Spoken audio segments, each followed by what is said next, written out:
Comes in and out each time. Come on. Come on. See that? See the hip rotation, quickness. We want to work on speed.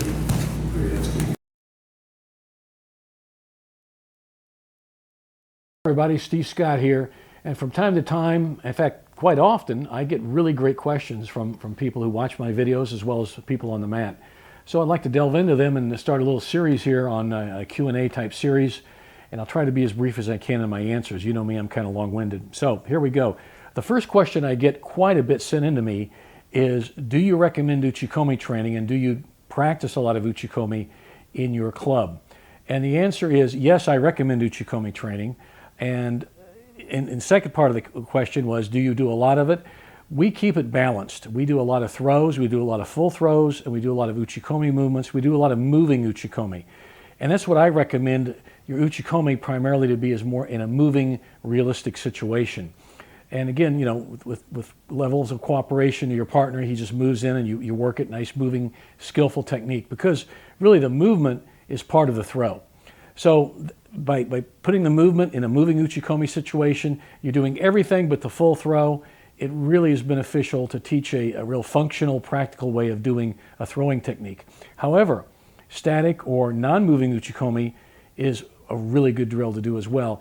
I usually use static or non-moving Uchikomi for students when they're learning a new move, a new throwing technique.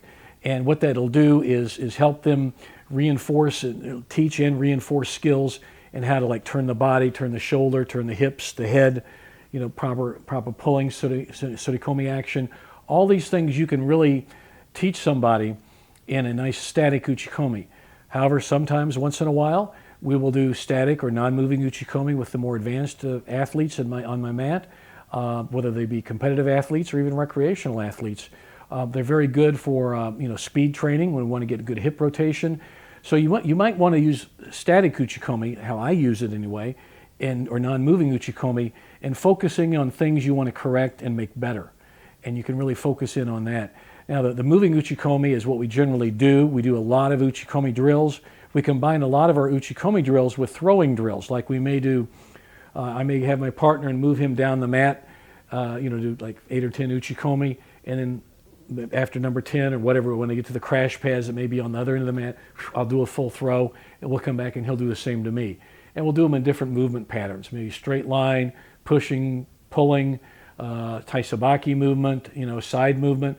You know, you can do any number of Uchikomi drills in a moving situation, combining them with throws. And we have a lot of videos on our YouTube channel that show a lot of Uchikomi training drills. So yes, we do Uchikomi training. I do highly recommend it. I will say also one other thing.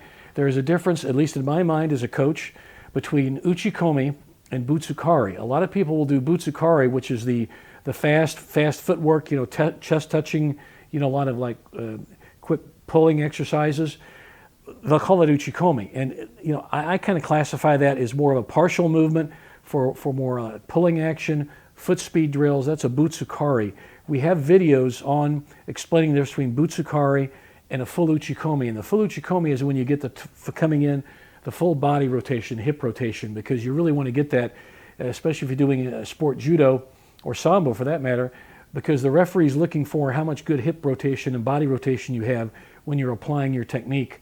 And so you want to develop that. And Uchikomi, both moving and static Uchikomi, will develop that. So great question. You know, I've been asked that a lot. And I think it's something we should really, you know, Uchikomi is something you should include in just about every workout. But again, keep it balanced. You don't want to do too much, you don't want to do too little. So thanks for the question.